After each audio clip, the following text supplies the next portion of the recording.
talking about depression today because I really, really feel we need to normalize our conversations about it, normalize talking about the feelings and thoughts that come along with it, because that's like a big part of it, that because it's something, these so-called negative emotions, we don't talk about them at all, and that kind of makes it difficult for when other people going really through really difficult stuff to talk about it. It just feeds off itself, the less anyone talks about it, the less comfortable everyone feels to talk about it.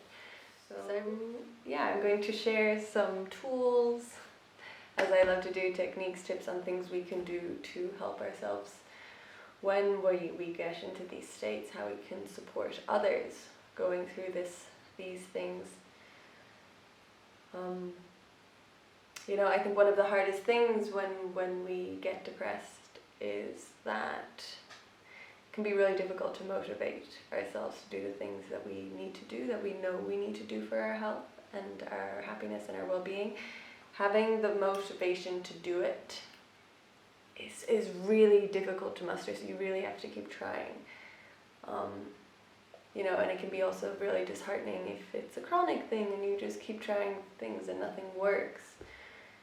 And you do have to keep trying. Something that I know, mindfulness is really, really helpful. It's known to be able to help a vast majority of, other treatment-resistant depressions. Not all. I think it's like a 70% success rate or so. But, still, it's always worth trying. And I think a big approach that we need to start assimilating is this idea of prevention, as with all mental health, living lifestyles and developing these habits when we are in a good place, so we can access them more easily and readily when we do start to struggle and go into these difficult, dark places. It's much easier to access these tools if we've already been practicing them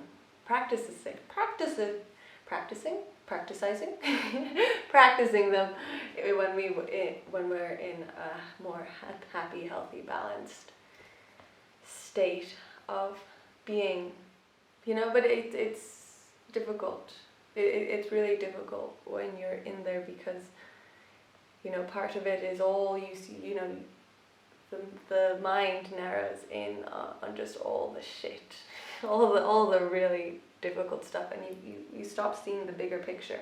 You stop seeing the good things, and you think it's going to be forever, and it feels like you're trapped and you've no way of getting out, and it feels like you're having a terrible time, and you're the only one going through this, and that nobody loves you, nobody cares about you, and why is it you, and why can everyone else cope, and why can't you?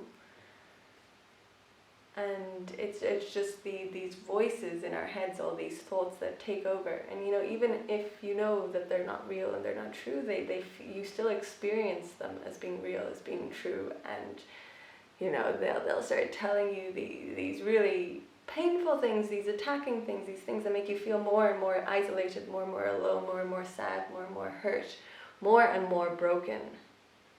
And then, the emotions come along and you feel that sadness and that pain and that suffering more, which in turn triggers more of the pain and uncomfortable thoughts, and it feeds on itself. And because of this notion that we might be broken, or that there's something fundamentally wrong with us, or maybe we don't want to be a burden on other people, it can be very difficult for us to reach out for support because, a lot of the time also we think, our problems actually aren't that big. There are people in so many worse situations.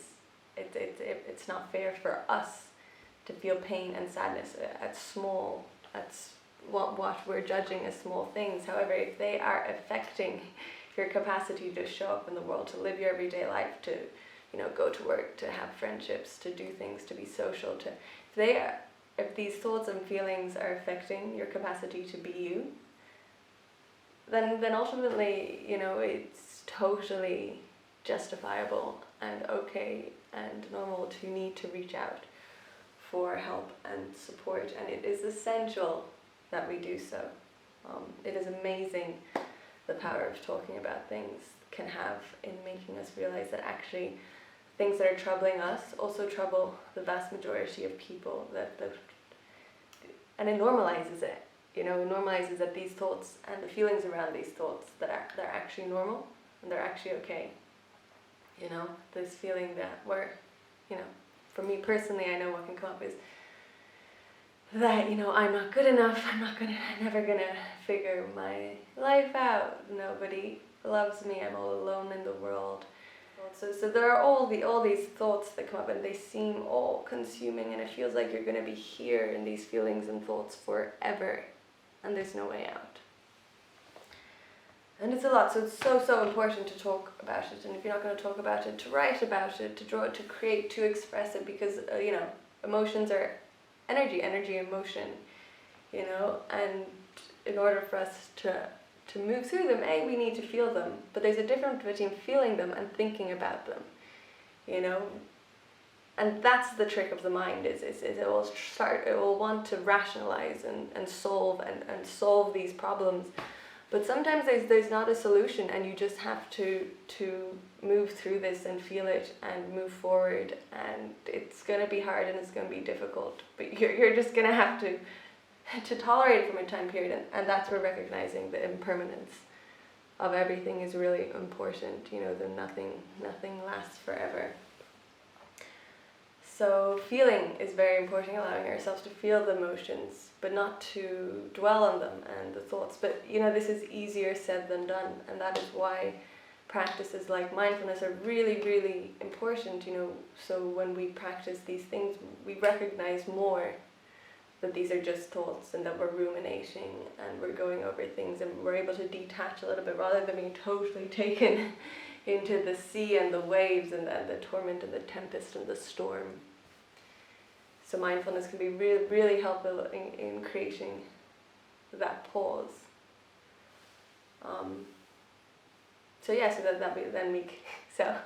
energy and motion, moving, feeling things, and expressing them. And if you really, really can't talk about it, it's important to have a safe, loving space where you can express these feelings.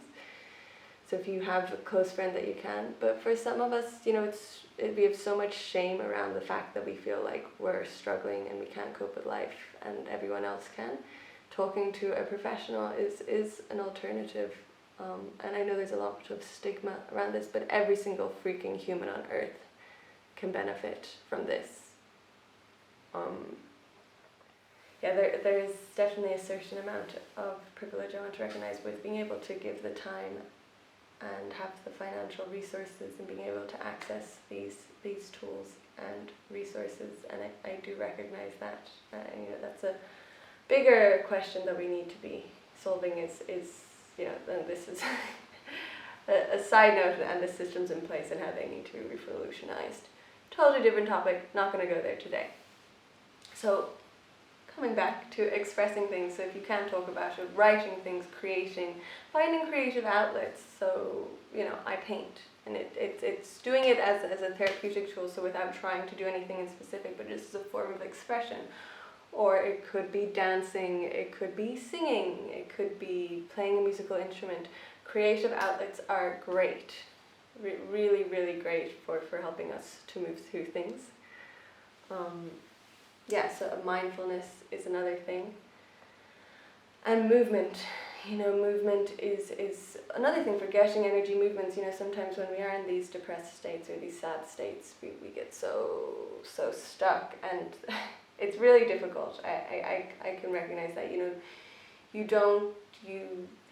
lethargic, and the drive to do things, the drive to better yourself, the drive to heal and take care of yourself isn't there, and it requires so much force to make yourself sometimes even get out of bed. Just it requires all your strength and energy and determination, and sometimes you don't succeed. But if you can get outside, if you can go for a walk of nature, if you can push yourself to do some form of movement, if it's running, if it's walking, if it's yoga, if it's dancing, if it's working out, exercise is known for helping these things. And again, if this is something you practice regularly when you're in a better place, it'll be much easier for you to access it when you're struggling in those difficult places. Or having other, reaching out for help, so that to people, saying you're having a tough time, so maybe they can push you a little bit or support you in whatever way you need it. If you are reaching for support, spelling out to the person you're supporting to what it is that you need, if you want to be listened to. And I think that's a big thing I found is I don't want to be fixed. I don't want people to try and solve my problems. I just want to be heard. So saying that and being clear and communicating clearly what it is you need as a form of support. If you know, maybe you don't, and that's okay too. So mindfulness, creativity, community support, movement, diet, eating nutritious food, probiotics, gut health is known to be really supportive with mental health. So things you can straight up take probiotics. Some people argue that it's better to take it from the foods, so such a kombucha, kefir, like fermented foods, sauerkraut, kimchi, and things like that. Ultimately, I think if it's easier for you to take some pills, it's better than nothing, some probiotic pills. And then talking about pills, that brings me on to this stigma we have around taking medication. I think there's a lot of stigma around, having to take medication to help us with depression, because again, it's reinforcing that idea that we cannot cope. But if that medication is helping you cope, you are you, and for whatever reason, you need that extra support. So that's something else we need to unravel as a human collective. It's okay if we need, the extra support of medication and of chemicals. But combining that with all the other things, and maybe in the long term that will help you to come off the medication, maybe it won't.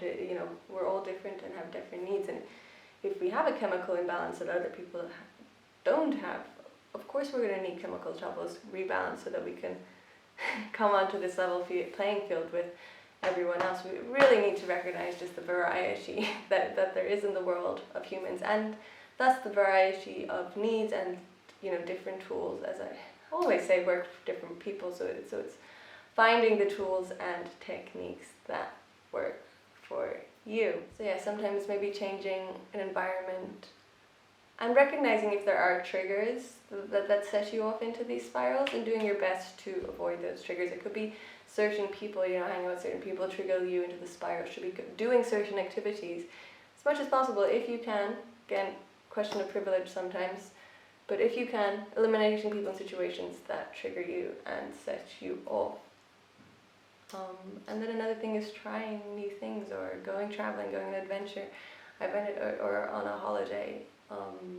It is super therapeutic. Just get this change of scenery, because we have habits and places and people bring out those habits. So getting that change of scenery can be really helpful.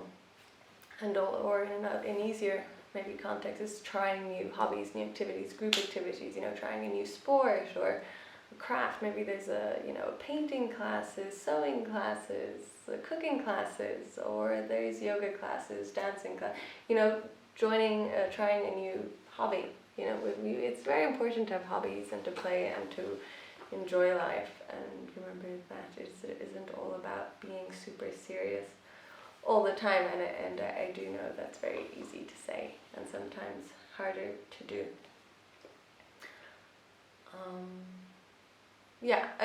Coming back to mindfulness, I wanted to touch on mindfulness and how it can help. So it's recognizing that our thoughts are just thoughts. It's learning to, we can recognize how physical sensations, are telling us signs of other imbalances. And it's also, using the body and mindfulness practices to get out of our heads and the really difficult, painful thoughts, and come back to other things which are more easy to cope with like our body, like the breath, like our surroundings. So it's helping to break that cycle.